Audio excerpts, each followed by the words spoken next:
screen starts glowing, and the film starts rolling. You wanna be knowing what you might be in for. So give the show a listen and find out what you're missing. Put yourself in position for the instant good score.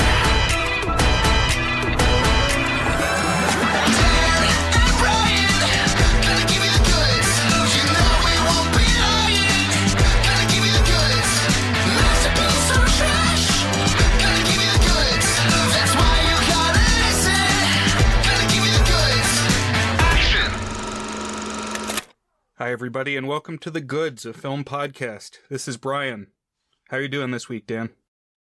Hey, Brian. I've been super busy, home and at work. At work, I just started a big new project, and at home, my 6-year-old started swim team, which is like 5 practices a week in the afternoons for now, and then it's going to be in the mornings, and she also has meets and stuff, so all of a sudden, like, my schedule, which has been basically the same since COVID, or at least since I moved, has been totally thrown up in the air. So, yeah, but good, because those are all good things. Big, exciting project at work and fun activities for my kids. So, you know, I'm doing well, Brian. But what about you? It's June. Yes, it is June. I'm doing pretty good. Not a whole lot new to report.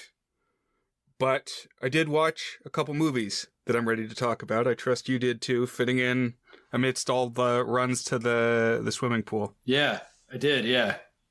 So what we are talking about this time around is the Roger Corman film, The Little Shop of Horrors from 1960, as well as the musical adaptation and the film that got turned into in 1986 from director Frank Oz called Little Shop of Horrors. No "the" on the newer one. Drop the. It's cleaner. Like Incredibles 2. I guess so. Did they do that for Incredibles also? Yeah, if you look. It's almost like a Mandela in that case, because I had to go and check the poster. But yeah, it's Incredibles 2, not The Incredibles 2. It's also like the beach ones that you like. Right. It was Teen Beach Movie and then Teen Beach 2. No movie. I guess at that point you already know it's a movie. Although in that one, the second one, they don't go into the movie. They stay outside of the movie world. Oh, okay. Well, I guess that explains it then. I just thought of that literally right now, so maybe. We're putting the pieces together. So this selection is one I've been thinking about for a while, and now seemed like the right time because a couple weeks ago, or I don't know, in the fairly recent past, Roger Corman passed away. He was notorious for living a long time and also staying involved in the film business for a long time. Even just as like a executive producer, putting his name on things, helping things get made. I was reading a little bit about him after he died. And so, I mean, we kind of think of him like when you read film textbooks or New York Times obituaries, you kind of think about him as like a trash monger of sorts, making the dirt cheap movies, but he really was involved with the careers of a bunch of great directors. He was responsible for U.S. distribution of like Fellini films and Kurosawa films. So like the way that a lot of U.S. people first encountered some of these international greats was through Corman. And then of course he famously was an early employer for many individuals who went on to be greats in the film industry. He hired Scorsese, he hired Coppola, if I'm not mistaken. He might, like Jonathan Demme. Didn't he hire Joe Dante and then indirectly James Cameron therefore as well? Because he was a producer on the Piranhas. I think so. On Piranha, yeah. Yeah, it's impressive. And I've tied in the past. I really see, like, in the Scorsese films, the ones Taxi Driver and King of Comedy, I see elements of Bucket of Blood and the one we're talking about today, The Little Shop of Horrors. Mm-hmm. I really see this as kind of a twin film of Bucket of Blood, which we talked about earlier in the podcast in like season 1.5. If you break it down by year, it was something like month 13 or 14 or something. Interesting. So it's just as we were kicking off season 2. Yeah. Yeah, that was an influential one for us. I think so. An important investigation for us. Right. Dive deep. And the reason that I say it's a twin film, there's a few reasons. So I think in that episode stated that they were literally shot back to back. Like as soon as they got the shots they needed for Bucket of Blood, they immediately rolled into Little Shop of Horrors. Apparently that's not the case, but I want to explain why I came to that conclusion. It's because they supposedly shot Bucket of Blood in 5 days and then used the same sets and over 2 days shot Little Shop of Horrors. But apparently it was not all in 1 week. There was like a gap, and then they got back into the same sets. Oh, wow. Interesting. Okay. And also, what I noticed watching Little Shop of Horrors is that it's not all interiors. Like, they shot the interiors in 2 days, and then a significant chunk of the movie is the characters wandering around like city blocks. Yeah, much more than Bucket of Blood.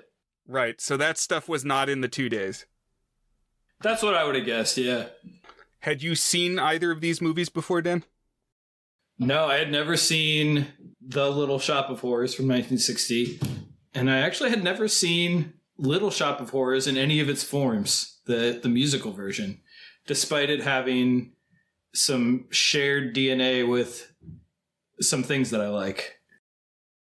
Yeah, so I had first seen, like, back in high school, Little Shop of Horrors, the 1986 film, which, if you mention Little Shop of Horrors to people, often this is going to be what they know about. Right. They're going to picture that it's got Rick Moranis, that it's got Steve Martin, and that it is a musical with, we've kind of buried the lead, music and lyrics from Ashman and Menken, who would go on to play such a pivotal role in the Disney Renaissance. Right.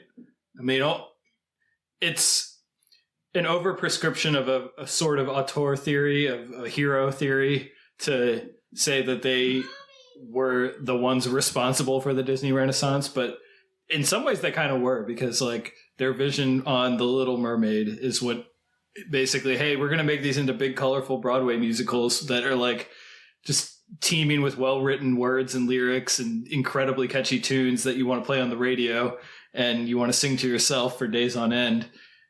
Became, the next 10 years of Disney movies and reshaped the concept of what we think of as a quote-unquote Disney movie. And so something very formative on us, Brian. And then, of course, that has lots of long tendrils. Like, I don't know if you get Pixar if you don't have the Disney Renaissance. I don't know if you get all sorts of stuff that we care about. So, yeah, I mean, they're a big part of it. But, I mean, there's other talent involved. I was surprised the names that just kept appearing, people, faces. The director, I didn't know was Frank Oz. So, yeah, it's there's a lot going on with Little Shop of Horrors. Right. And I think Frank Oz was the right director for it because the show requires puppets. Puppets are necessary. I think on the podcast I've talked about there's this Christmas Carol production that I like to go and see in Williamsburg that uses puppets. And when I was in a senior playwriting class in college, the teacher sent me an email saying that he had forwarded my play along to the people who do that show because I see puppet potential. And this is a movie with puppet potential. That seems like some of the highest praise that you personally could get, Brian. That was one of the best emails I've ever gotten, yes. I saved it. I still have it, and it was from like 16 years ago. It's pretty funny. So I had seen the 1986 movie, which was adapted from the 1982 stage show. So Ashman and Menken put together this Broadway show in the early 80s. And it's adapted from this earlier film, lesser-known film that had lapsed into the public domain. So And actually, like, I was thinking about this. I did a musical episode for Gauntlet in episode 50 in, like, 2017. And so what I realized thinking about it was that a lot of musicals, I mean, almost every musical is based on something, comes from somewhere. Usually it's based on, like, a book, sometimes other things. So this is a public domain film, and then I was thinking, oh, well, Phantom of the Opera, that's based on an old novel. And looking into it, Sweeney Todd, that's based on, like, a dime novel, Pulp Fiction, from, like, 1910. And so I could just have Sweeney Todd and The Phantom and Seymour all come on my Gauntlet musical. They're all up for grabs. And because of this public domain, like, creatives can use the characters and come up with new stories and do things like Ashman and Menken did here. So you could have the characters and elements of the initial stories, but not any of, like, the songs. That's right. This is an interesting pipeline. The public domain story turned into a musical. I feel like now I want to think about, like, what are some other public domain stories that, or movies or whatever, that haven't been yet turned into musicals. I looked to see if anybody had done it yet with Bucket of Blood, and apparently 2 different groups have. Okay. So that's been done. Yeah, that's another one that would have potential, I think. By the way, I rewatched Bucket of Blood, and I messaged you about this offline, Brian, but I'm higher on it than I was in our podcast episode. I barely even remember what we said on our podcast episode, but I think I gave it a 5 out of 8, and I think now I would give it a strong 6 out of 8. It's a terrific film. Just, like, it was so interesting in the way that it comments on, like, very cynically, I guess, like, in a satire on the creation of art and how that relates to your public image and commerce of art and the way that we view ourselves when we think about art. And is, like, what is all art just kind of like fake baloney? Or I don't know, just lots of weird, interesting ideas in there. Yeah, I really like it. I gave it a 7 back in our episode. I put it on my 100 favorites list. So very on board with that one. It doesn't waste any time. Like, the very first image is Maxwell Brock reading his slam poetry. And, like, nothing is really wasted. We talked about, like, maybe it gets repetitive just a little bit before it's done, because you got to go out and you got to have enough statues for the show at the end. But also, like, the budget is so low that you kind of got to use your imagination about the statues looking the way they're supposed to look. That's the real thing that kind of helped me back a little bit as I was rewatching. I actually didn't even mind the structure, because each of the different people he kills has kind of a different purpose. Like, there's the first, he kills the cat accidentally, and then he impulsively kills the guy, one person, and then he kind of, like, in a fit of, like, almost horniness, kills the woman, and then he starts planning it a little bit more meticulously to the point that, like, the woman that he's been in love with the whole time is going to become his final art project. I don't know. I feel like it builds in a sort of natural way. Yeah, I feel that way. Also, the way that you just described is pretty much identical to the trajectory of this film. Yeah. Yeah, there is so much in common. I mean, same director, same writer, some of the same actors, same sets. And the story certainly has common elements. Right. Because, so this is the 1960 film. We may jump around a little bit because one is an adaptation of the other. But the plots do kind of diverge at the end. But it takes place at a florist in an urban neighborhood called Skid Row. I think it's specifically LA because both versions mention the Rose Bowl, which is in California, right? Yeah. But the way that the production design is, it could kind of be like New York or any other big city. And also it leans heavily into the Jewish humor. So if you had asked me before this week, what city does it take place in? I would have guessed New York. Right. but there are a few like California references. So Skid Row, is that like a general term for like a poor part of town? I think it is. That's how I've understood it to mean. So I just Googled it, and apparently it's also a neighborhood in downtown Los Angeles, officially known as Central City East. So I guess it is an area in LA as well. Yeah. So I think it's specifically that one that they're going for, just because they bring up the Rose Bowl stuff. Yeah. Yeah, it is like a bucket of blood, but I think saying it's a reskinned bucket of blood misses some very important differences. This is a very silly movie. I was not prepared for how silly it was going to be. A lot of ethnic humor and farce and stuff. Yeah, more comedy focused, and yeah, the Jewish thing is like very central to it. Uh-huh. Mispronounced words and stuff, yeah. So it's run by Mr. Mushnick, and he has two employees, Seymour Krelboyne, who's this nerdy guy, works in the back tending the plants, and Audrey, who's a pretty girl who is the clerk or something. They tend to the duties of the plants, and they sell the plants, but they don't have many customers. The one person who's always there is named Mrs. Shiva, and she's a Jewish woman whose relatives are constantly dying. As you said, farce. Hilarious, yeah. Over the top, morbid but zany, and Shiva, I think, is the like Jewish mourning period. They say you're sitting Shiva when somebody dies. Okay, yeah.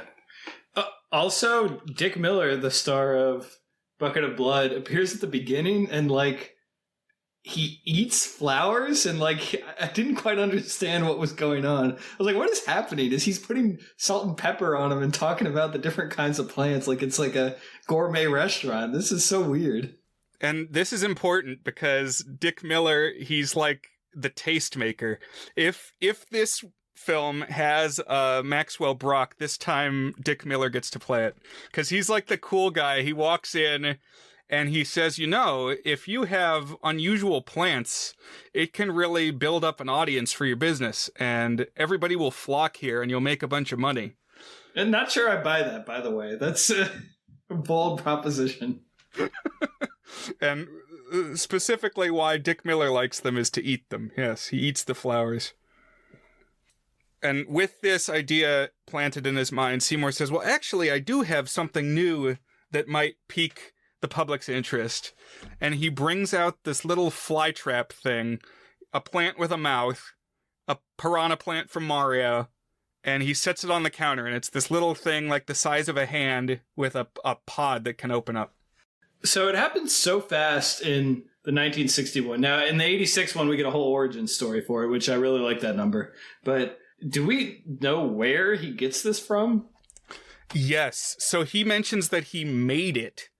He says that he hybridized a Venus flytrap and a butterwort, which is another carnivorous plant. Huh. And in the Gauntlet episode where I included this film, I went and visited the Green Swamp in North Carolina, which is the only place that Venus flytraps grow naturally. They're actually American native, which I never would have guessed. Oh. But there were also pitcher plants and butterworts growing there. Okay. I think it's unusual that Seymour himself created it. I think the change that they made in the musical is a good one. Yeah. Broadly, I like pretty much all the changes that the musical made, but we'll talk about it a little more. So he brings this out, and the people are interested, but also the plant is struggling. It's failing to thrive. And what Seymour determines in the after hours is that the plant needs blood to eat. That's the secret sauce. It's only gonna succeed if you feed it blood, which sets the stage for this Faustian pact that's gonna be the whole arc of the story. That if you do bad things, you'll achieve success. If you commit violence, you'll raise your public image, and you'll have to keep doing one to achieve the other. Right. And This is where it ties really tightly with A Bucket of Blood, because of course that's the central idea in A Bucket of Blood, is that all of the art that he creates is through some act of destruction, otherwise, some sort of murder or death. And that's the only way that he's actually able to create anything that gets any respect. Very cynical view on what art can be. Here it's a little bit goofier because it's not directly like art itself. It's the nurturing of a plant. So it's just kind of like a little bit more of a basic irony. You grow by killing something else. Like, that's not quite so reflective, like a dark mirror on Roger Corman, even though it's basically the same story. You know, it's like whether it's art or whether it's a goofy talking plant, the only way that it is created is with some sort of mutilation of the self or the other. Right. But you also have this small business with 3 people working there, a boss and a young man and a young woman. And the male protagonist is pining for the female coworker. Is a goober, yeah. Right. And the way that he's gonna pursue his ends is kill people, pour it into your work, and it'll make you famous. And the first kill is an accident because he wanders through this train yard and there's like a bottle on the tracks and he starts throwing rocks at the bottle. And then there's like a hobo on the tracks and the rock knocks out the hobo and then the hobo gets run over by a train. Mm-hmm. Yeah. So one thing that the musical does differently here, and this was kind of my big one where I was scratching my chin trying to decide if it was good or if it was bad. And because it felt like Rick Moranis's, the star character, turned dark a little too early. Although I think there's some reasons for it that it works. But basically, he like already decides he's going to kill someone to feed the plant pretty early on. Whereas here, the first death is totally accidental. It's a dude who gets hit by a train, you know? Yeah, but they changed the character who's the victim a little bit. That's true. They kind of condensed some things. They made things a little more interconnected. Right. That's true. Because one of the characters, one of the comic farce characters who's in the original film is a sadistic dentist. He gets off on the pain he inflicts, as he says in the song. Man, the Ashman lyrics, just because you brought the musical into the conversation, always so good. I am your dentist, and I enjoy the career that I picked. I am your dentist, I get off on the pain I inflict. But in the original movie, the old one, he's just a guy. He's just one of the characters. And in the musical, he is turned into Audrey's abusive boyfriend. And that is the motive, then, for him to be the first death target. In the old movie, the way that the dentist ends up dying is, like, identical to the second kill in Bucket of Blood. Because there's this scene where the dentist is approaching Seymour with, like, his drill or one of his dentist tools. And Seymour says, don't come near me, and starts swinging his arms and, like, half accidentally kills the dentist, which is, like, exactly what happens to the cop in Bucket of Blood. So there's, like, this growing culpability on Seymour's part. Like, it goes from complete accident to half accident to he's just getting a little more willing in his participation. Right, with each subsequent one. And I think that's one of the things that felt slightly more rushed in the musical is I felt like there was one layer of that progression that was missing that was there in the 1961. Because to your point, they got kind of merged up together. And like in Bucket of Blood also, the boss witnesses Seymour chopping up his first body and feeding it to the plant. In Bucket of Blood, it was like the statue of the cat falls over and he sees that, oh, this is how he suddenly got good at making sculptures. But he doesn't say anything because the prestige of the shop is starting to grow.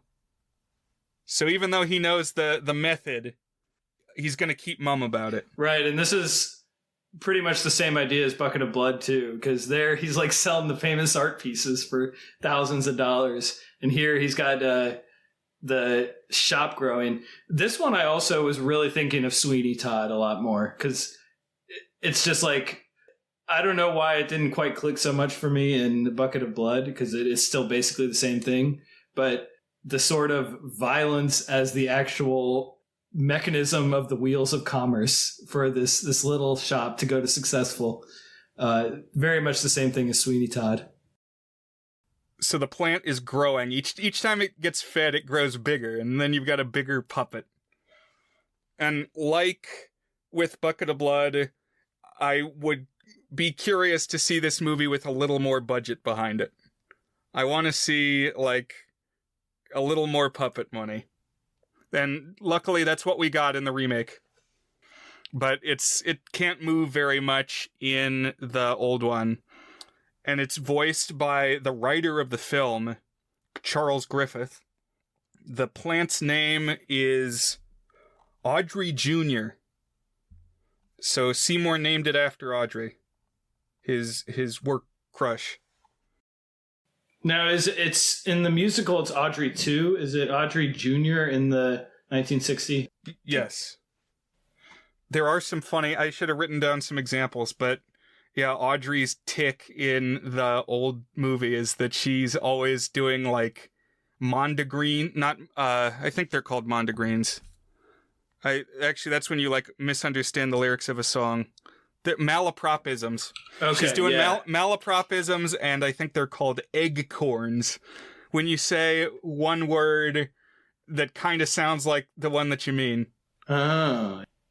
Like, isn't this magnanimous for isn't this magnificent? Or something like that. Yeah. But, yeah. What's funny is the plant, like, immediately is drawing people in. Like, immediately people were running in the door wanting to buy dozens and dozens of flowers. It's very silly and implausible, and I liked how it was lampshaded in the musical, how silly this is, because then you could just kind of move on with it. But, yeah. Have you ever gone to a place because they have a cool plant, Brian? I went to the National Botanical Garden to see the Titan Arum when that bloomed the last time. Okay. So maybe there's something there. And you did go to the place that had the Venus flytraps, too. Right. So maybe there is. Yeah. Nothing against you if you're not wowed by the Arboretum. As we learned from Action Button, most people only feel middling about Arboretums. That's right. Also, his name is Seymour Krelboyne in the original and Seymour Krelborn in the adaptation. Very small change. Maybe they thought Krelborn was easier to say. I kind of think it's easier to say. And one more thought. I don't know where to throw this in. It felt... I don't know. What am I trying to say? So in A Bucket of Blood, the guy who is the shop owner who understands that there's violence and evil that is being fed into this thing that is making him wealthy is like filtered directly through this struggle between artistic authenticity versus commercial success of the art you create, which is kind of like a conceptual idea there. In The Little Shop of Horrors, though, it's just a store, and the store owner is Jewish, and he knows that there's evil things happening, and it's still making him money. And I was wondering, is this tasteless? Because he happens to be a Jewish shop owner, and classic stereotypes and, evil cultural images about Jewish people. Right. That thought occurred to me, I guess. Yeah. I don't know who on the team was Jewish. I would imagine, some people were involved, but that doesn't make the stereotypes any less insidious. Sure. It's not horrible. He's not like I guess he does kind of have some over-the-top Jewishness to him, but like not anything about like being greedy or anything like that. It's just kind of all part of his sort of goofy comic character, Right. Yeah, and he's got the dialect of like, oh, you want I should have an ulcer, maybe. Right. It's that kind of delivery. But yeah, I think Mushnick is funny. Mm-hmm. I didn't laugh quite as much as like the double takes Leonard was doing in Bucket of Blood, when every time that he would grimace, like something that Walter would say, and he'd blanch. Right. But overall, I mean, I think the comedy, it's just this is a much more comic focused, comedy forward film. Little Shop of Horrors. It's like trying to be funny, and it succeeds to varying degrees. It's definitely like off the wall, but you got to keep feeding the plant, keep growing the plant. And one difference from Bucket of Blood is that Audrey turns out to be into Seymour. Like, he asks her out and she's immediately on board, even when it's just revealed like how pathetic Seymour's life is, because he takes Audrey to where he lives, which is with his mom, and the mom is a hypochondriac, and like feeds them medicine. So he says, oh, she's a great cook, and she serves them like Benadryl and cough syrup. Kind of odd. Yeah. But like each new thing that gets said, Audrey is just like, okay, yeah. Right. And I think my takeaway on this is like, where she's a dope and like, oh, she only likes him because he's the hot thing right now. I mean, there's not all that much to her anyways, but you're right, it's different, but it's not like it's different in the musical where there's like a more deep-seated connection between the two. Here it's just like she's kind of a flighty, not indecisive, but just like kind of going along with him because he's a little famous right then. But I don't know. Or is there more to their connection at the beginning? I can't remember.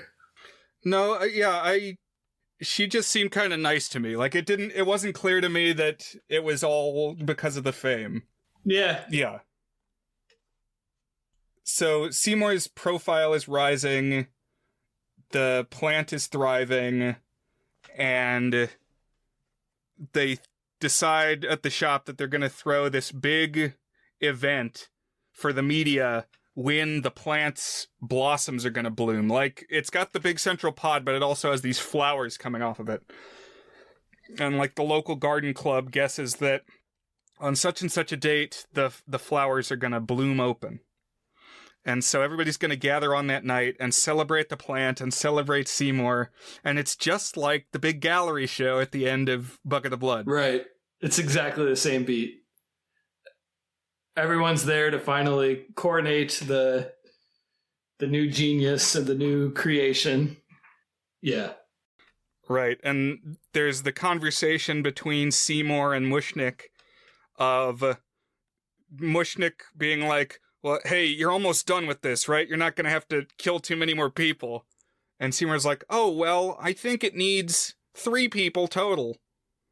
And they've kind of got this pact of, all right, you kill that many and you don't kill any more. Which was basically the agreement in Bucket of Blood, although not made as clear verbally. Like, I don't know if there's ever the conversation Leonard actually tells Walter he knows that he's killing people, but he's like, you gotta have a plan for when this is all gonna end. That's one of the things I liked is it doesn't even seem that Walter like even recognizes that the art that he's creating, quote unquote creating, which is just killing people, is anything other than actually creating art, you know? And so the conversations are charged not just with like, is he going to reveal that he knows he's killing him, but also with a dramatic irony, because Walter doesn't even seem to think that it's odd that that's the way that he does it, you know? Right. Seymour actually has some guilt. Yeah. He's always saying, I didn't mean it. So everybody gathers for this big blooming event. But when the flowers bloom, they have faces inside them, which I guess are supposed to be the faces of the victims. Like their heads somehow got incorporated into the flowers and bloomed out. It looks nothing like the actors. No, it's bad. It's very cheap, bad face props. Yeah. But everybody reacts and gasps like, it's people. The one who disappeared when it's just like, yeah, it's pretty much nothing. And because there's also this subplot of the detectives trying to follow up on the people who have disappeared.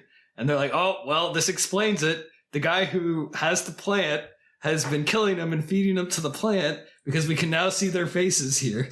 And I was like, you're drawing a lot of conclusions here, buddy. Like, you took a couple of leaps there that were, I'm not sure one could make from just seeing what you just saw.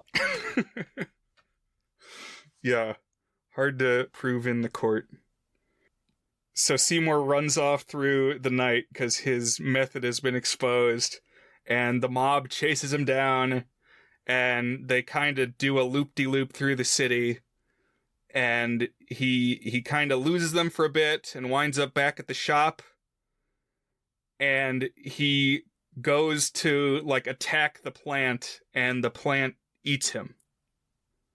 So this whole thing, again, very similar to Bucket of Blood, because in that he gets exposed at the event, and then he's running through the night.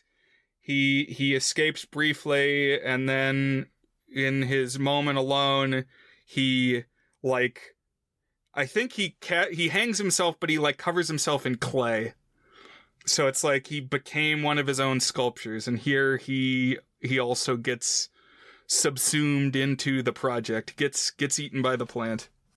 Yeah, I guess that's the takeaway, because he says, I'm going to feed you like you've never been fed before, and comes at him with a knife. And, like, I guess the takeaway is he's going to, kill himself and inside the plant so he gets eaten. At first I was like, oh, does this mean he's going to try to destroy the plant? But the line doesn't really make sense then. Yeah, He was trying to destroy the plant, like stab it from the inside, which is what he says in the stage musical, though they changed it for the movie. So what I'm going to ask Dan, well, we'll get there in a minute. But yeah, it's like he's going to stab it, but don't stab it on the outside, stab it on the inside, and it just ends up in him getting eaten. And then the crowd comes back, and now Seymour is one of the flowers jutting off the side of the pod. So it's silly, but obviously it's stuck in at least a few people's memories. And I think the silliness probably helps it, because at least in terms of legacy and people wanting to watch it, because just the very inherently goofy premise, and it kind of goes down so easy because it's just jokes and shtick all the way through. And to me, I could see that being like, I don't know, something you'd turn on at like a group hangout movie night and laugh at, more so than like Bucket of Blood, you know? Right. And this also is a nice short movie. It's just over an hour long. Yeah, I think it's a little longer than Bucket of Blood. I think it's like 75 minutes or maybe 72 minutes or something, whereas Bucket of Blood, credits are rolling at minute 62, which, again, also very much struck me when I was rewatching it this week. One thing we haven't mentioned is, so the dentist is a sadist, and there's a comic scene where he gets a patient who's a masochist. So someone who enjoys being the recipient of pain is going to this dentist who likes causing pain. So their pleasures are at cross purposes. And the guy who plays the masochist patient is Jack Nicholson in like his very first role. Yeah, it's like a very, just like everything else in this film, it's a very goofy little scene. But it's Jack Nicholson. What's he doing there? And like, yeah, just kind of hamming it up as this patient who is excited to get a root canal or whatever. And Nicholson was in a few Roger Corman films. I considered doing a Roger Corman month, a theme month where it was all Roger Corman. I still think that has potential, but is ultimately not going to be what I do this summer. Mm-hmm. Okay. Gonna come up with something else, but I wanted to have something Roger Corman to pay homage. How old was he when he died? He was like 98 or 99. Yeah, I think he was, let me go take a look. I think he was 99. Let's see. So he died at 98. But a good long run. Yep. And I want to talk a little bit about the musical specifically. Sure. Yeah, so this was the first one that I saw, as I mentioned, even well before I ever saw A Bucket of Blood. I guess I watched the 1960 film in 2017 when I stuck it in the Gauntlet episode, but I didn't really pay attention to it too much. This was kind of my first time watching it start to finish. But I had been familiar with this Ashman and Menken musical. And I like the musical. I like it a fair bit. We'll get to what we ultimately rate it. But I like the flavor. I like the whole presentation, that they were inspired by this public domain horror movie from 20 years earlier. And then they come up with this musical that is kind of a satire on, like, the period a little bit of when the original movie came out. Like a satire of the early 60s, 1950s, early 60s. From these Broadway musical guys. Mm-hmm. Yeah. And when the musical opens, there's this narrator who says, "On the 21st day of the month of September, in an early year of a decade not too long before our own, the human race suddenly encountered a deadly threat to its very existence. And this terrifying enemy surfaced, as such enemies often do, in the seemingly most innocent and unlikely of places." Good opening. Which then leads into narration by a Greek chorus of sassy black women, Dan. Where else have we seen this? It's Hercules, Brian. It's Hercules, which is another Menken musical. And I'm sure would have involved Ashman were he still alive, but very much the same spirit. And watching this, you can see like a lot of things that would return in subsequent Ashman-Menken projects. What are some other things? Well, we'll get to a few others, but they're definitely there.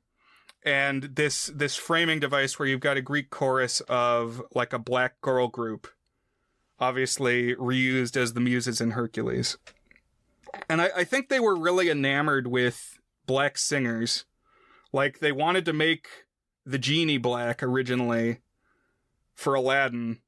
And then I think somebody said, well, kind of the whole thing in the story is that he's a slave and doesn't want to be a slave, and it would be touchy to have him be a black singer. But then for the stage show that has subsequently come along, he is a black actor for the genie. Oh, yeah. And then the live action version was Will Smith, right? Right. And the voice of the plant in this one is a black singer from like a doo-wop group. I think it was the Four Tops is the name of the group, but the actor is named Levi Stubbs, voicing the plant in this one. Love the Four Tops, yeah. So the chorus is going to be a presence on the edges of the film as Seymour traces this meteoric rise and fall that we saw in the original film. Seymour is played by Rick Moranis. So this was like a couple years before Honey, I Shrunk the Kids, a couple years after Ghostbusters. So right in the meat of Rick Moranis' stardom. You know how they talk about, what's the name of the actor who was in The Godfathers? Like John Cazale, or how do you say his name? I don't know. Which character? Which one is he? He's one of the brothers. Is he Fredo? I don't know. Oh, it must be Fredo, because I mean, James Caan is Sonny and Al Pacino is Michael. So I actually don't know the name of the Fredo actor, so yeah, it must be him. I don't know how you say it. It's Cazale. I think it's Cazale or Cazale or something like that. John Cazale. So he appeared in 5 theatrically released films, Brian. They are The Godfather, The Conversation, Godfather Part 2, Dog Day Afternoon, and The Deer Hunter. All Best Picture nominees. And then he died. Whoa. So where I'm going with this is Rick Moranis, he didn't die, but he retired from acting. And he was in not 5, but it's like 15 or something. But yeah, he right in the core of his his glory period here. Right, that he's got this short window of time and prominent in several big films in that window of time. He burned bright, and yeah. Right, we watched Parenthood not too long ago. He was in that. Also with Steve Martin. Oh, good connection. Yeah, there's like a whole crew of comedians, I think mostly SNL alums, but not entirely, and a lot of them have appearances in this, little cameos. Right. This is the whole 80s era comedians. I recognized more than I had in the past. But it has broadly the same story. A couple differences. Audrey at the shop is played by an actress named Ellen Greene, who I guess originated the role in the stage show on Broadway. What did you think of her performance? I thought it was really good. I thought she was great. She's very funny. She's got this incredible singing voice, and she's got kind of this meekness that reminded me. I was trying to think who it reminded me of, like some other actors I've seen before, but she's just got good chemistry with the other people. It's just kind of a distinctive performance. I don't know. What do you think of it, Brian? Mm-hmm. Well, when she sings, I like it. But the whole time that she's talking, she does this weird, exaggerated voice. It's like a squeaky, but also like half whisper voice. So it's like very breathy and almost to the point that it's like hard to hear. I don't know. I think she's trying too hard in the vocal delivery. Interesting. So you're not a fan of that style? Not really. I've seen this show on stage several times from different schools, like high schools and colleges. They did it at William and Mary. I've seen a couple local high schools do it. Mm-hmm. And every Audrey I've seen, I've liked more than the Audrey in this movie. I liked it. So I just thought it was kind of distinct. And it kind of made her like not too much of like the perfect good girl. She's kind of got some like weird quirks about her, you know. I don't know. That's true. She's got personality. And the guy who plays Mushnik, I didn't recognize, but I like that his name is Vincent Gardenia, which is a type of plant. So good name for somebody in a plant movie. Yeah, he's less prominent in the musical. I mean, he still gets a decent amount of action, but he's almost the main character of the 1961. Yes, he's less prominent in the movie version of the musical because some stuff got cut from the stage show. Did you listen to I sent you the soundtrack. Did you listen to the soundtrack? No, I didn't get around to listening to the soundtrack. Okay. Well, there's this whole Mushnik song where he decides he's going to adopt Seymour, which is like a line in the original movie. And it's like this big klezmer band number, like over the top Jewish, you know, with like clarinet and oboe and violin, and where he's singing about that he's going to adopt Seymour. And I wish that was in the movie, and it's not. The movie's not that long. It's like a little over an hour and a half. I feel like there's room to get in some more numbers in there. They should have done that. Yeah, I do feel that. So, like, having seen the stage show subsequently, I feel that way. But the numbers that are in there are, like, universally awesome. I was like, oh my God, this is so catchy and funny. Just like every single song. Yeah, so tell us a little bit about what we see in here. Yeah, so, well, first of all, I mean, it's in color, you know. That just makes a big difference, and it's got fun colors in it. There's, like, bright cherry red cars, and the dentist office kind of has these kind of bright walls, and I don't know, just all this different interesting way that it looks, that it kind of pops a little more visually. And the music itself, so yeah, it opens with the Greek chorus, really, the girl group chorus coming out and singing a really good opener number that just really sets the tone, high energy, almost like a mythic feel to it, you know, because maybe I'm just associating it with Hercules, but like having this number that kind of lays the groundwork for the story that's about to happen makes it all feel so much more resonant and big, you know, not just like a little Roger Corman thrown together movie that just sort of happens. Right. I like the set because they're on this city block, but it's done so that you can tell kind of that the whole thing is a set, but is still like large enough for the story that needs to be told. Completely agree. It has this like overbearing, dirty urban presence. It works well. Like you can tell that everything is manufactured and controlled, and like it's a big theater backdrop. But I think it works. I agree. I think you said it very well. Like it's unquestionably that you're on like a backlot studio. You know, you never are given the sensation that we're in like a real 3D space and we're at a real location. Like when you're inside the building, it just feels like you're in a movie set building. And when they're walking down the street, it has the very flat look to it of like a camera panning side to side.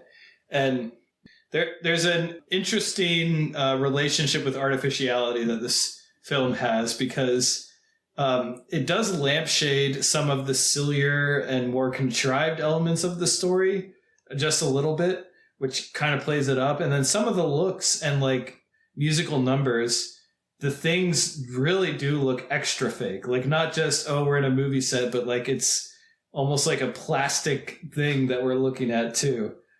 And yeah, there's also a slight smallness, and maybe grunginess isn't the right word, I don't know, but like it really does feel like you're looking at a stage in some ways. You know, it kind of makes me think of Mary Poppins in that regard. Like Mary Poppins, I always feel like I'm looking at a stage, and it made me think of that here too.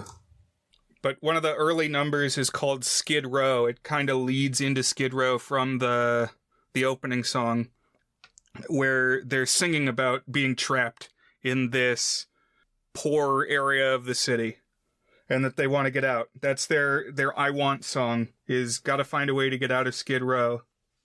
Well, there is another Audrey-specific I Want song that we will talk about in a moment here, but kind of Seymour's I Want song. And yeah, I like the way that they like stage the extras and have in this space, this controlled space, like you can put the camera wherever you want. And there are some interesting angles, low angles, high angles of the people like emerging from the gutters. Right.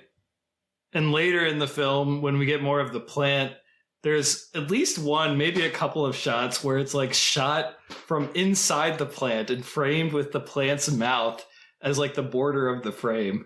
I thought that was a really nifty shot. Yeah. The one that I think of is when the dentist gets a song. Okay. And the dentist is played by Steve Martin, who is, I think, does a great job.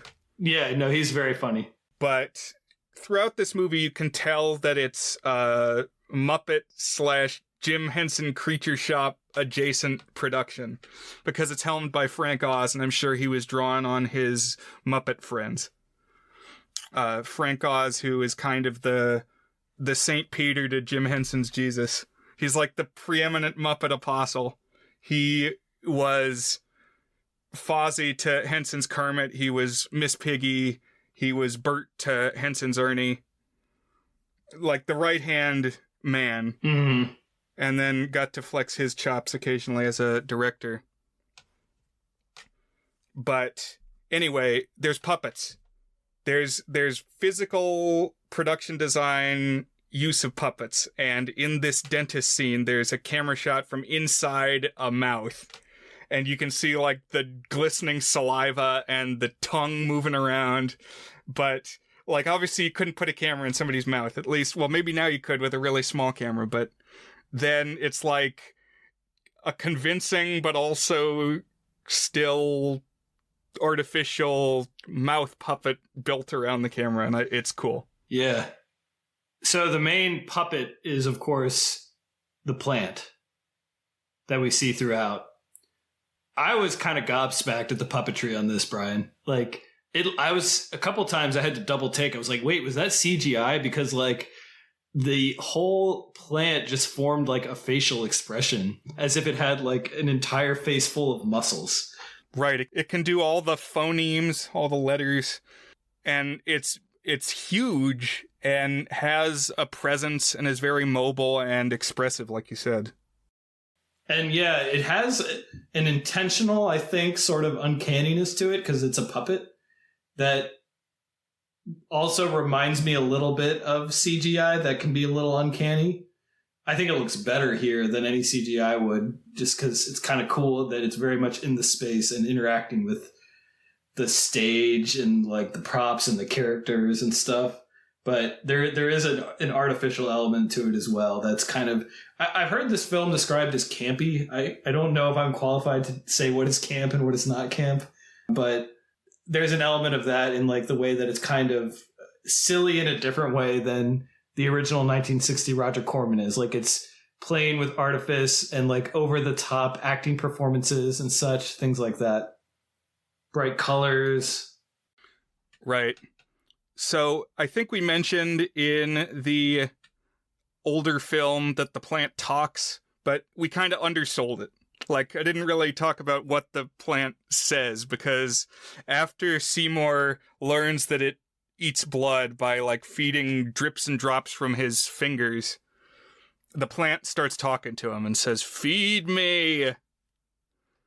Which we get in this musical version too, and then soon enough it's singing, and it's got this deep baritone voice, and it essentially lays out to Seymour the value proposition of get me blood, kill people, and feed me, and I'll make you famous. Mm-hmm. And the song is called "You're Gonna Get It," but one of the first things that the plant says is, "I'm your genie, I'm your friend, I'm your willing slave." And so this is a little bit like the "Friend Like Me" song. Which Ashman did write before he died. That's one of two numbers that Ashman provided the original lyrics for in the in the Aladdin soundtrack. Was it just two? Was the other one Arabian Nights? Maybe he did three. Because I think he did Prince Ali also. Prince Ali has got the energy. Yeah. You can definitely hear it in Prince Ali and Friend Like Me. But he might have also done the opener too. I'm pretty sure, like, if you listen to the old work prints of, like, what it would have been, Arabian Nights is still there. He wanted to do a very different version of the story, though. It was going to be more about, like, an absent father figure. Right. And you've got the song, Proud of Your Boy, where he's singing Aladdin. He's going to, like, redeem himself in the eyes of his mother. And I see, like, that song, some similarities with Little Shop of Horrors. Like, the Skid Row song, Seymour is talking about how he's gonna basically make up for his poor upbringing, or just make himself look better in the eyes of his absent parents. And as we said in this one, there's a relationship between Audrey and the sadistic dentist. I do like this touch, and it was actually, I don't know how it plays if you have never seen the 1961, because I watched the 1961 and then I watched this, but it's like a twist that, because we know there's a dentist, and it's not a surprise there's a dentist, because the dentist is prominent in the 1961, and the fact that the dentist is the boyfriend I was like, oh, that's very funny. But I guess, so we had already met the dentist before we learned that he was the boyfriend, right? I think so. Gotcha. But yeah, it's a good way to kind of keep everything interwoven. And also serves as an obstacle. Not, if Audrey's not single, then there's an obstacle in Seymour's way. And so the dentist gets this whole song about his deal of being a dentist who causes pain. I like this song. I like the whole staging. You get the mouth puppet. Mm-hmm. The Greek chorus joins in. It's fun to watch Steve Martin. Yeah, he does a good job with it. And I don't know if we already said, but the Jack Nicholson replacement, the guy who likes, it's masochism when you like the pain, right? Is played by Bill Murray. Right. Bill Murray. Yeah. So famous people just keep popping up in this movie. I think Jim Belushi's in here too, or one of the Belushis is. Right. And John Candy plays the radio DJ. That's right. As Seymour is getting more acclaim, he starts making media appearances, and the first radio show that he goes on, the radio host is John Candy. And the first guy who notices the plant in the window, like they put the plant in the window, and Mushnick says, "Is this really gonna attract customers?" And immediately a guy busts in the door and says, "I couldn't help noticing that strange and unusual plant." And that guy is Christopher Guest, the guy who made Spinal Tap and Best in Show and Mighty Wind and all those like mockumentary movies. Oh, wow. I knew I recognized him. Okay. That's pretty funny. The dentist, in addition to being sadistic with his patients, also slaps Audrey around. So he's a domestic abuser. And Seymour is not on board with that. Also, Audrey gets a I Want song where she's imagining the life she'd like to have. And it's called Somewhere That's Green, where she imagines moving to suburbia. And what do you think of this song, Dan? I like this one. This is one of the ones where it had some of that really imposed artificiality. It's almost like Stepford Wives type vision of suburbia that we have in here. And I thought this was a good number. What do you think, Brian? I agree with what you're saying. Well, I think this is a great encapsulation of how this movie presents like post-war America, the 50s into the 60s. You can see why Audrey wants this, but you can also see that the perfection is kind of a veneer on the suburban dream.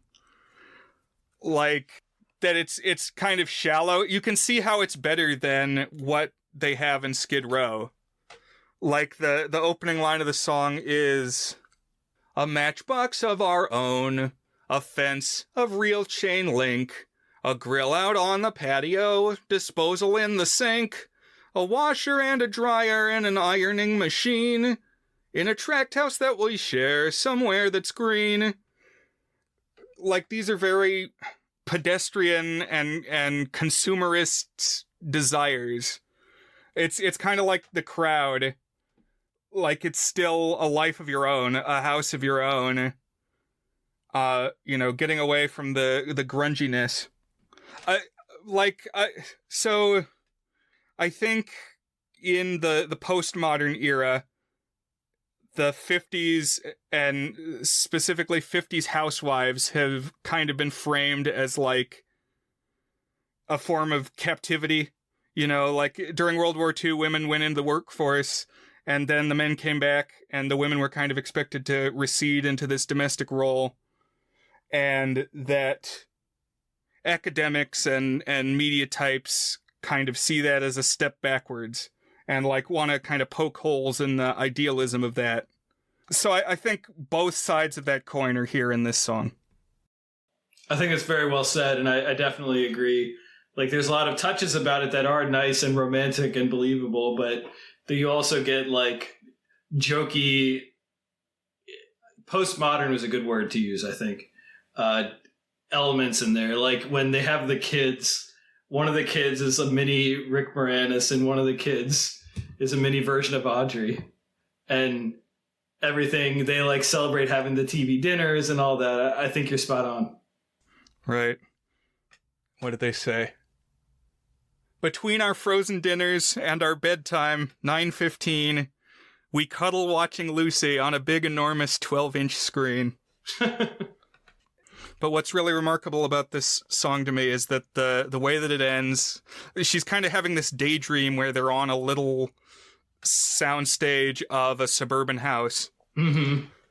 And the camera pulls out, starts flying up, and she says, "Someday I know we two will go somewhere that's green." And the melody isn't identical, but it's really, really close to "Out of the sea, wish I could be part of that world." And like the way that the camera moves is like, it's very similar to the end of Part of Your World. Right, she kind of like reaches up to the camera and it zooms out, sort of, yeah. Right, and it's this idea of what does the heroine want, and it's to escape her surroundings and be in this other realm. Another, you were talking about like this kind of postmodern look back on the 50s and post-war America. And I think you get that in a lot of the production choices and how it's kind of like a warped view of that. But one particular thing is we do get an explicit origin story on the plant. And it's this really terrific number pretty early on, singing about how he found the plant at a plant store, which he explicitly says was owned by a Chinese guy. At the same time, there was a total eclipse of the sun. And then it just kind of showed up there. And so it is also like sort of Cold War space alien invasion imagery in there too, which is fun. Right. So in this one, the plant is from outer space, which I like that choice. That the plant initially came from somewhere else. Mm-hmm. That he didn't make it. Yeah. And the same beats generally happen. So Seymour takes the dentist's body, and again, like, so he plans to kill the dentist, but he can't quite follow through with it. But then Steve Martin is gonna torture Seymour in his dentist chair, and he straps on this nitrous oxide helmet thing. So it's gonna like be feeding Steve Martin the laughing gas as he performs his vicious act. And this here in the stage show is a moment where there's a whole song of the dentist explaining that he's trapped in the mask and will Seymour help him take the mask off. And the one that I feel like is a major loss is the Mushnik song, but I think this would have been good to be in there, because it's well done also. It's not strictly necessary, but now that I know it exists, I miss it watching the movie. The Dying Dentist song, yeah. Yeah. Also, whenever, like, going to various schools, it's always interesting to see how they realize this apparatus that he's got on his head, because it's a fun opportunity for some production design. Mm-hmm. Yeah. I don't know exactly how you describe it. It's like, what am I trying to say? It almost reminds me of, like, a breathing mask from, like, the war or something like that. Yeah, and as he breathes in and out, there are, like, these little balloons coming out of each nostril that inflate and deflate. Right. So it's pretty silly looking. But then, like, the valve malfunctions and he can't take it off, and so then Seymour ends up not needing to shoot him because he overdoses on the laughing gas. And I mean, that's the whole gist of the musical number, is that he's laughing but dying. And so some good turns of phrase. Don't be fooled if I should chortle like a sappy happy dope, it's just the gas. And though I giggle and I chortle, bear in mind I'm not immortal. Why this whole thing strikes me funny, I don't know. You get a little bit of that, not in a song form, but like as he's starting to die. But yeah, I think if there had been a whole number there, that would have been fun. So Seymour takes the body home, feeds it to the plant, and Mushnik witnesses it. Some cool shadow work, because we just see him swinging the axe, dismembering the body. Yeah, I really like the lighting in the night scenes. And I'm pretty sure at some point it rains. And yeah, I like this set and how they use it. And the plant helps Seymour attain notoriety and acclaim, and various people are knocking on the door trying to get him to appear on their programs and in their magazines. But there's divergence even like within the Ashman-Menken project, because if you go and watch it on stage, you're going to get a different ending than you get in the movie. So the way that it goes in the film, as released in 1986, the plant is getting bigger and stronger, and it needs more food. So, like, while Seymour is out looking for, like, meat to feed the plant hypnotizes Audrey. Or it, like, beckons to Audrey. And she comes to the shop. Bear in mind that she didn't know until this point that the plant can talk. And she's like, what the hell? But the plant convinces her to feed it. And as she's getting close, it grabs her. And in the movie as we get it, Seymour busts in and has a big fight with the plant. Battles the plant. The plant gets this special dedicated song where he reveals that he's from outer space, which is a powerhouse number. Like, you really get the peak of the puppetry here. Mm-hmm. Yeah. Like, it starts blossoming.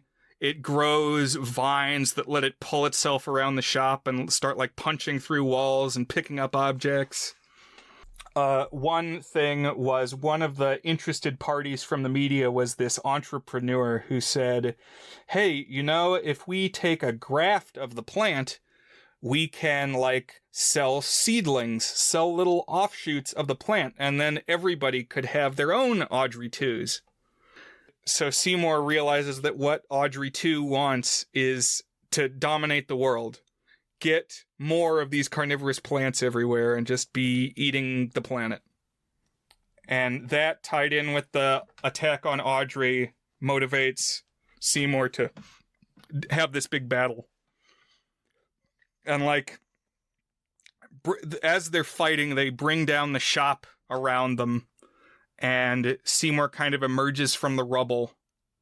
And then, like, immediately goes off into the sunset with Audrey to live at the little dream house from the song. Right. It, like, they walk out of the rubble and they're in that fake-looking suburbia. Just right there. And to me, this is kind of, again, lampshading that this is kind of a fake happy ever after, you know? Like, in the original 1960, there is no happy ending. In the stage musical, there's no happy ending. And in fact, I think you were just about to get here. They actually filmed what matched the stage version, and that wasn't a happy ending. And so now, but they changed it. Here's the happy ending version, and it just ends in, like, a very fake and silly, abrupt, I guess, cheerful, happily ever after. Yeah, almost dreamlike, almost like did he get squashed by the cinder blocks? Because it's so suddenly sunny. Like, the one little twist is that there's a seedling of Audrey 2 blooming on their lawn, so maybe it's not the end. The end, question mark? Right, one of those things, yeah. But the way that it ends in the stage musical, because, I mean, think about it. Like, a happy ending isn't really deserved, I don't think. No, yeah, he's had a moral descent. It shouldn't be a happily ever after. So what happens is that when Audrey approaches the plant starts chomping down on her and eating her.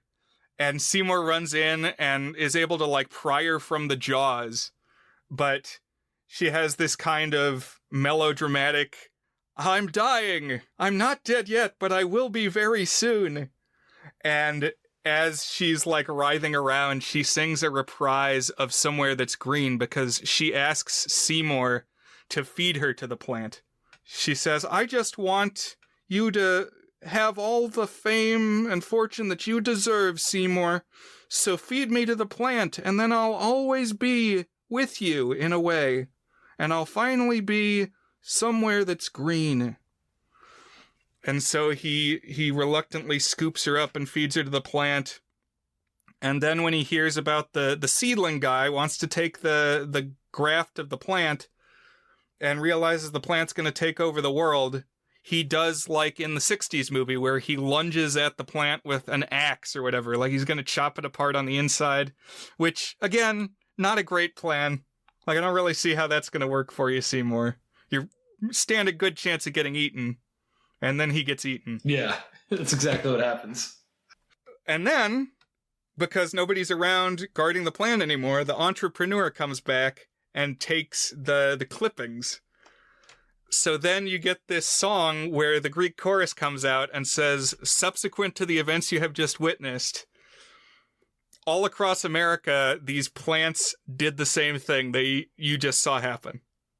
Sweet-talked people into feeding them blood, and now they've taken over the world. And the way this is shown in the original ending of the Frank Oz film is like this little 10-minute Godzilla film. Did you watch this original ending, Dan? All right, so now is where I will share. I knew there were 2 endings, and I hit play on the one I had, and it happened to actually be the director's cut. The use of the word original is now kind of confusing because, like, you can buy the director's release on Blu-ray and on streaming. So, like, original, do you mean original as in original of the musical, or do you mean original as in the original theatrical release? Yeah, the way that it was shot. Because I've heard that, like, on the Blu-ray, they may have reinstated this extended ending. Yeah, so I think that's the one that I saw. So basically, like, I saw the director's cut, which has and I was like, wait, this must be the dark ending and not the happy ending. And then I went and found the happy ending version. So I actually did initially see it with this extended Apocalypse Godzilla cut here at the end, where there's like military soldiers and stuff, and it's like a full-on disaster film that must have been like a solid quarter of the budget just to make these scenes. As far as deleted scenes, this has got to be like the largest percentage of budget and just like crazy amount of production work to do this and then just have it on the cutting room floor. Yeah. Because you've got, battles, you've got them destroying the city, and it's not just one plant. There's like 4 or 5 of these plants that these big puppets, and like there's this whole scene of people in a supermarket, and the whole supermarket is full of Audrey pods, and everybody's like rushing for the door to buy the Audrey pods. And then the final shot of the movie is Audrey's climbing up the Statue of Liberty and like destroying it and roaring like a T-Rex, and just insane. Wild that they cut all this. And then they have like a Audrey hopping out of the film, like as if it's tearing through the screen, like if you could have been watching it in 3D. Yeah. Oh yeah, in the movie theater, punches through the movie screen. Exactly, yeah. So I will say, I checked my letterbox to see out of like the people I follow who had anything to say about the director's cut, and I was actually surprised that a lot of people said they preferred the original cut.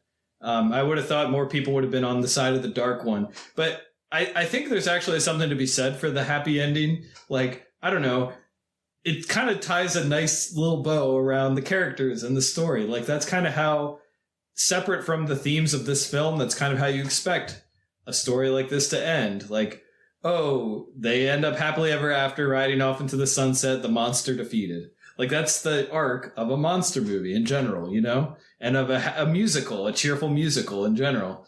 And so, I don't know, like, I'm thinking about if I were going to show this movie to my kids in a couple years, I don't think at 4 and 6 they're quite old enough for it. It's a little dark and scary. But let's say in 3 or 4 or 5 years I show it to them, you know, they might want to see the happy ending version. There might be something to that. On the other hand, it fits much more with the themes and like the way the character grows and just the way that it kind of builds to this totally off the wall apocalypse ending that's just very nifty. So I don't know, I need to sit with it a little bit more to see like where I actually land on feeling about the 2 different endings. But I do recommend that. So you have the YouTube video that you sent me that's like the last 10 minutes, because the director's cut is like 10 minutes longer almost. And that also, there's also the one that you sent me didn't include the scene with Audrey being sacrificed to the plant, which I think you should see too. It's pretty good. So the version of the movie that you watched, she does get put in the plant? Yeah, she sacrifices herself to the plant. They had that too. Okay, cool. Well, yeah, she says, "Feed me to the plant." She tells him to. Okay, I wasn't sure. But like I said, I've seen this stage show several times, so I knew that was in there. Right. And yeah, what Frank Oz said that I think is compelling. I imagine this decision to tack on the happy ending was motivated by test screenings, but kind of the way that he justified it was that when you watch this in the theater on the stage show, the actors come back immediately. They sing this song of whatever they offer you, don't feed the plants. And like the actors actually come out and are dancing around and take their bows. So you know that they didn't really die. But you don't get that with a movie. The actors don't come back out after a movie. So like we kind of want, like we like these people, and so we want to have some like positive closure. That if nobody's taking curtain calls, we don't have the same way that we have in a stage show. I will say we do get like the credits. You see the characters, but they're just clips from previously in the movie, so it's not exactly the same. But yeah, did you have anything else to say about it? Like whether it works better for them as a movie than it does as a musical or something like that? He may have said other things. That was just what I read about the decision to have the happy ending. Yeah, that's interesting. I'm going to noodle on that one a little bit more. But I did see at least one version of the stage show where when everybody comes out and is singing the Don't Feed the Plants number as the finale, they had their faces inside blossoms like in the original movie. Okay, yeah, I like that. I think it's a cool touch. I just feel like the 1961 didn't really nail it, you know? Yeah.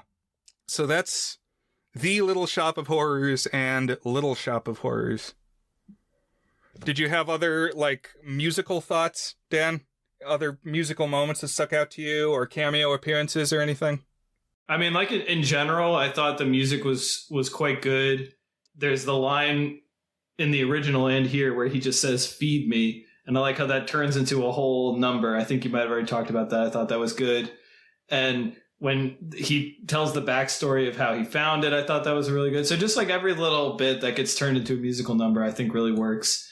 And you definitely hear some, I guess, similar sounds to what you would have in Disney songs. It's just very catchy and listenable.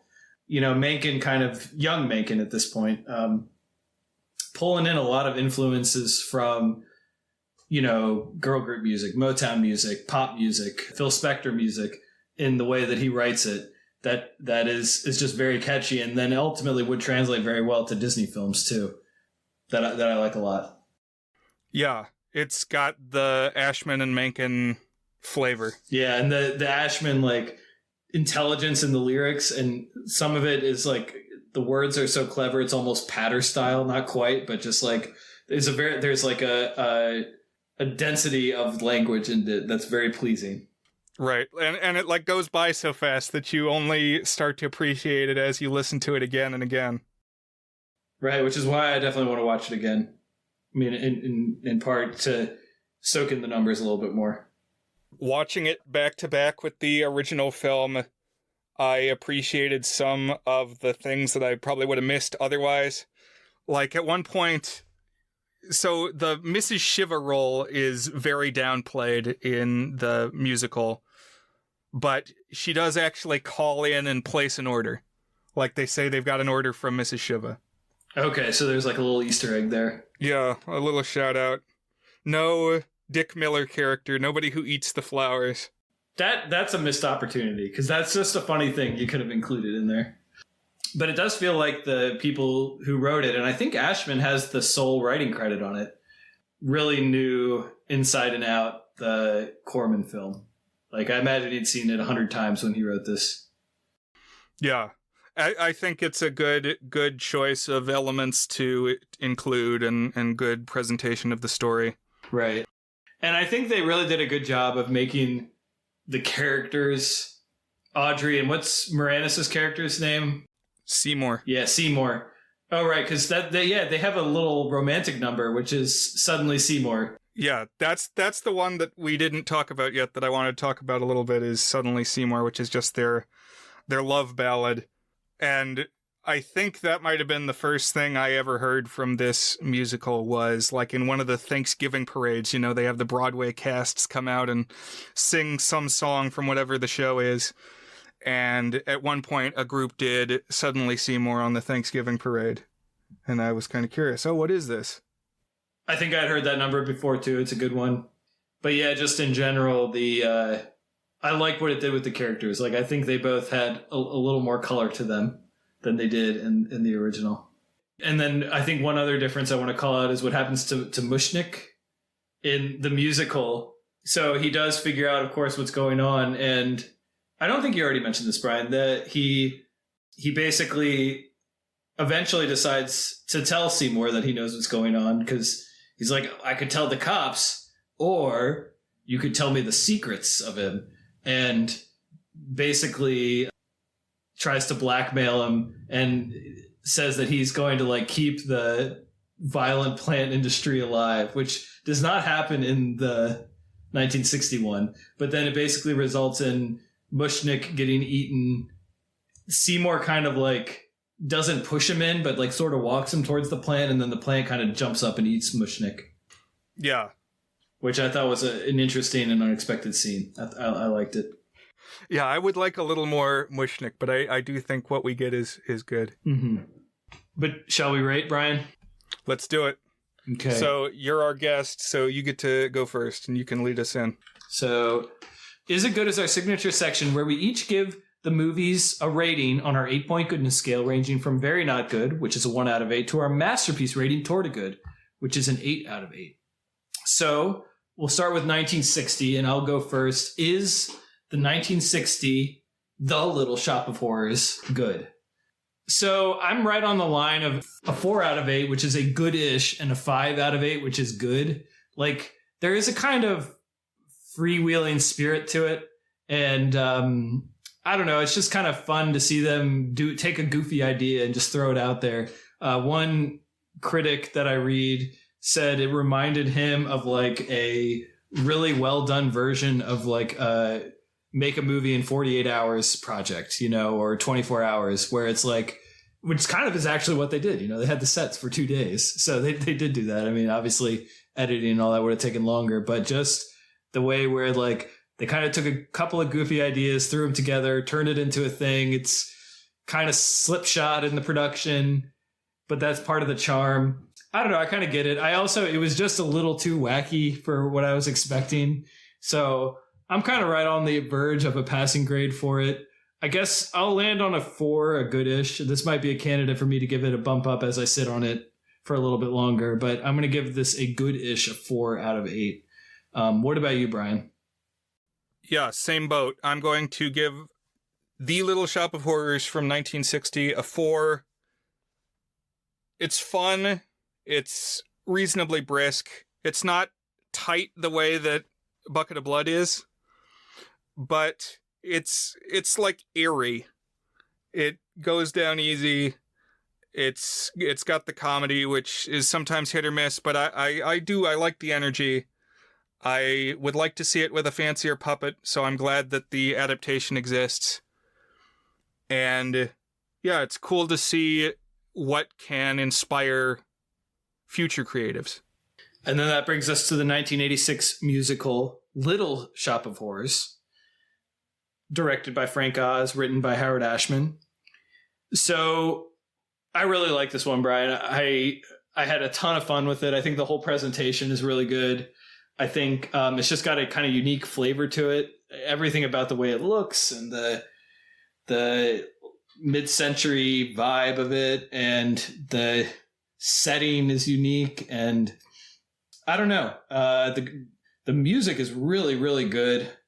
Just lots of fun little cameos. It feels a little rushed in the second half, I guess. I kind of mentioned that it felt like it transitioned to Seymour being dark, being willing to kill a little too quickly, although that's tied in with us hating the dentist, who is like a total jackass. So it's a little more sympathetic there. And then he doesn't go through with it. The dentist ends up dying on his own.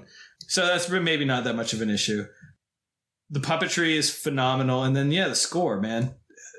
Ashman and Menken. I wish we had more of them. I know we got a lot of Menken too, and Menken got to collaborate with other people. That's great too. Still sad that we didn't get more Ashman, because everything he touched that I'm familiar with has been outstanding from a musical perspective. And I don't know. I think I'm going to give this one a 7, a very soft 7, just eking out a 6 into 7. Exceptionally good.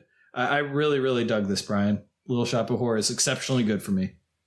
Good. I'm glad that we finally got around to watching it for the podcast. I really like it too. I am hung up a little bit because I like the stage show even more than I like the movie.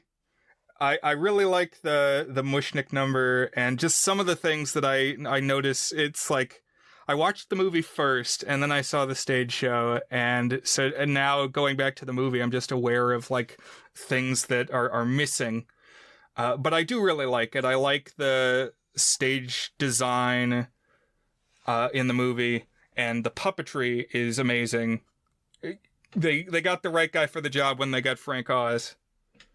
By the way, a new Jim Henson documentary just dropped on Disney Plus that I quite liked. Apparently, he hired Frank Oz in high school. Like, Frank Oz was a high schooler and went to work for Jim Henson. I really love the Muppets and the Muppeteers.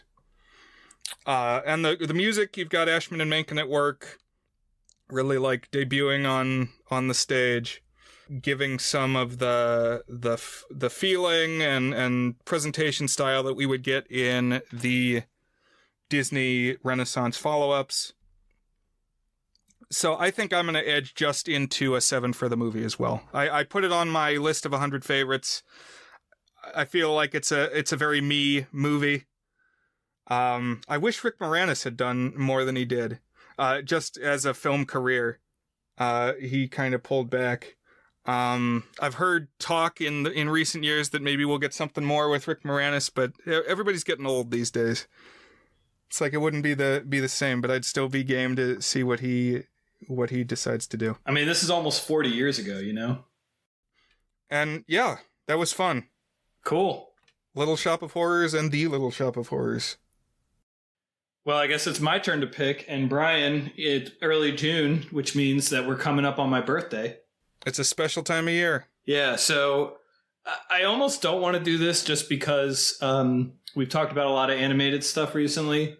We did 2 episodes on Walt Disney Animation Studios movies, but we've only done, as far as I can recall, 2 Pixar's out of, I guess that's what, how many things have we done 2 movies of? I don't know, but we've done 2 Pixar's, Luca and Monsters, Inc. And to me, the core of Pixar is, of course, the Toy Story franchise. So I want to talk Toy Story 1, 2, and 3 specifically, Brian. So if in the next week you can get time to watch 3 movies, I would like to talk through 3 of my favorite films. I don't think that's a spoiler to say that I love all 3 of them.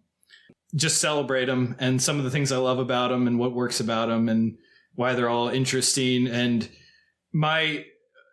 I'll expand on this theory, but I think they are just the right amount different in very interesting ways for a trilogy. So I'm looking forward to talking about that. Cool. Well, I know I like the Toy Story movies, but what this is going to give me the excuse to do is a couple years ago already, for Christmas, you gave me a box set of all of these films on 3D Blu-ray. So I'm going to finally crack that open and watch them all in 3D. So. Oh, cool. Maybe we can find a way for me to join you for at least one of those. Yeah, that would be good. I've actually seen all 3 in 3D in theaters, Brian. So. That is cool. I've only seen the 3rd one in 3D so far. Gotcha. Well, we can figure that out, and I'm looking forward to talking Toy Story with you, Brian. All right. Well, happy birthday, Dan. Have a good birthday week, and I'll talk to you soon. All right. Have a good one, Brian. Bye. Bye. Bye, everybody. Thanks for joining. Don't feed the plants.